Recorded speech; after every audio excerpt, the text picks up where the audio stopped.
Urdu teacher کے معزز سامعین السلام علیکم۔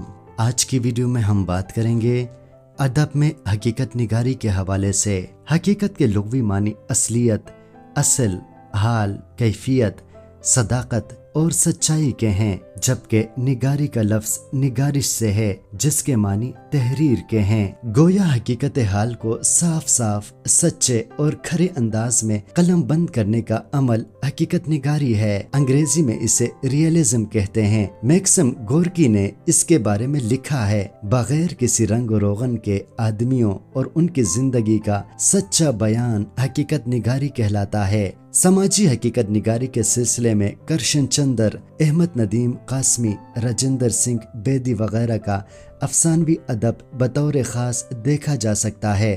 شاعروں میں فیض احمد فیض، احمد ندیم قاسمی، سجاد ظہیر، علی سردار جعفری وغیرہ کا کلام حقیقت نگاری کے نمونوں کا حامل ہے۔ حقیقت نگاری کا ایک پہلو نفسیاتی اور جنسی بھی ہے۔ ایسی حقیقت نگاری فرائڈ کی نفسیات سے متاثر ہے۔ بعض ادیب اور شاعر مثلا منٹو، عصمت چغتائی، ممتاز مفتی، امرتا پریتم اور فہمیدہ ریاض وغیرہ جنسی جبلتوں کا برملا اظہار کرتے ہیں، بلکہ کہیں ان کی حقیقت نگاری عریان نگاری بن جاتی ہے۔ ظاہر ہے کہ اخلاقی نقطہ نظر سے ایسی حقیقت نگاری پسندیدہ نہیں ہو سکتی، کیونکہ اس میں لذتیت کا منفی پہلو پایا جاتا ہے اور ایسی تحریریں جنسی جذبات کے لیے مہمیز کا کام کرتی ہیں۔ اسی لیے حقیقت نگاری کے اس پہلو پر اعتراض کیا جا سکتا ہے۔